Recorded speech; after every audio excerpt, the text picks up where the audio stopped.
Slime is irrefutable proof that hell is real and really gross. It's sticky, gooey, icky, and usually produced by something just as nasty. Batman, what happened? Are you okay? He slimed me. That's great! Actual physical contact!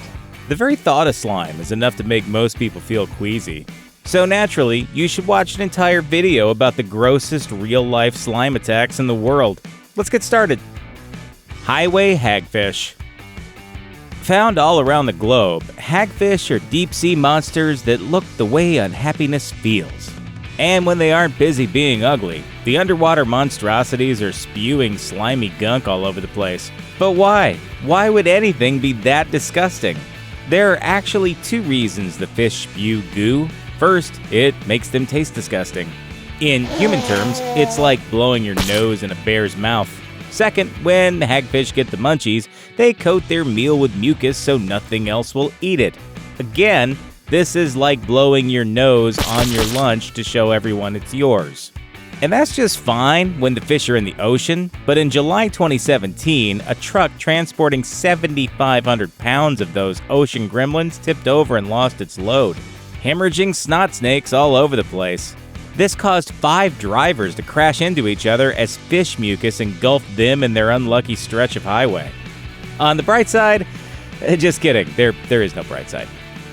Glue velvet. Put the word velvet in something's name and it automatically sounds warm and friendly. It almost makes you hate everything that's not made out of velvet, so you'd be forgiven for assuming that velvet worm describes anything but a soulless harbinger of bug murder. Unfortunately, that's exactly what it is. To trap their prey, velvet worms unleash a torrent of sticky slime, then stab their victims with a mandible dagger to liquefy the bug's insides.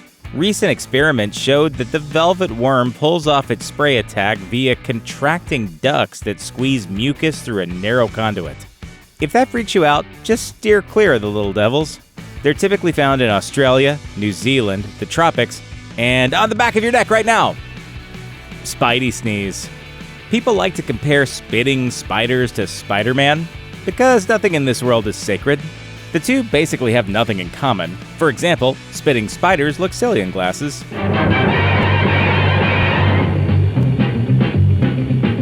More importantly, Spider-Man doesn't spray his meals with venomous slime.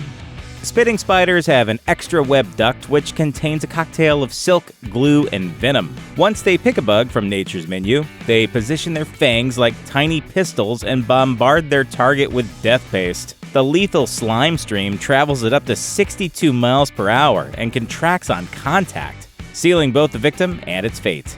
It's hard to imagine anything worse than a machine gun arachnid with toxic ammo, but nature has already invented a scarier alternative: machine gun arachnids that hunt together. According to National Geographic, Singaporean spitting spiders hunt in groups when they're young. Once they're old enough to leave the web, younglings work together to massacre prey in units of 4 or more. That's horrifying to imagine. So let's look at that funny spider with glasses instead. Shell shock. Snails typically resemble living eye crust and move like cold molasses. But not all of them fit that description. Case in point, the worm snail, which doesn't move at all and still manages to be grosser than every other snail combined. See, because worm snails don't move, nature has armed the immobile gastropods with 2 wriggly appendages that cast mucus nets. When a microorganism gets caught in a net, the worm snail sucks the whole thing back into its mouth. Gutbuster. Florida is the Noah's Ark of invasive species. Everything from giant pythons to stucco-eating snails have settled there, causing all manner of mayhem. Of the Sunshine State's many intruders, the New Guinea flatworm easily qualifies as one of the nastiest. A mere 2 inches in length, the creature sounds completely unassuming, but as outlined by the Miami Herald, it's a Pandora's box of biological horror. The flatworm wears a coat of toxic ooze and hosts a brain parasite that's communicable to humans. To eat prey, these flatworms cough up their own stomachs, which ooze deadly acid. That comes in handy for their favorite meal, snails. To bypass snail shells, they simply puke their guts out and let their innards drip into the shell's opening. Remember Florida's stucco-eating snails? Those things are the length of human hands, and New Guinea flatworms gang up in packs of 30 to 40 to eat them. Go ahead and take a moment to digest that thought. You see something down there, Chief? No, I just think I'm gonna barf. Killer picture. Plants are generally only useful as either decorations or salad, or both if you're a cat. But that portrait of harmlessness fades pretty fast once you enter the world of carnivorous plants. Wait.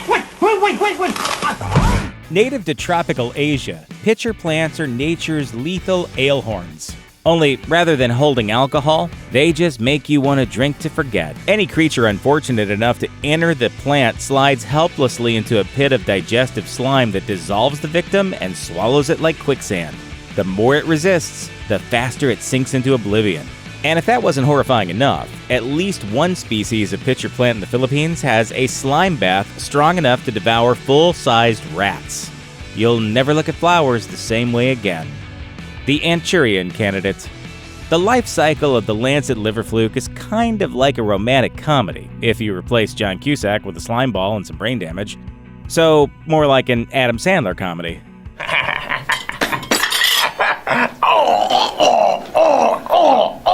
Lancet liverflukes begin life as eggs in cow poop.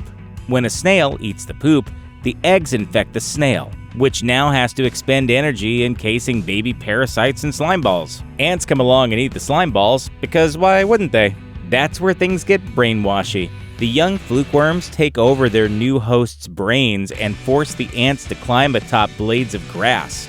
That's effectively suicide, since grazing animals can then eat them, allowing the parasites to spread to new hosts. Who knows? Maybe even you. Could be infested with these things, so we gotta keep an eye out for any zany, wacky characters that pop up. Ooh-wee! Whatever you want, Rick. We're here to help. Thanks for watching. Click the grunge icon to subscribe to our YouTube channel. Plus check out all this cool stuff we know you'll love too.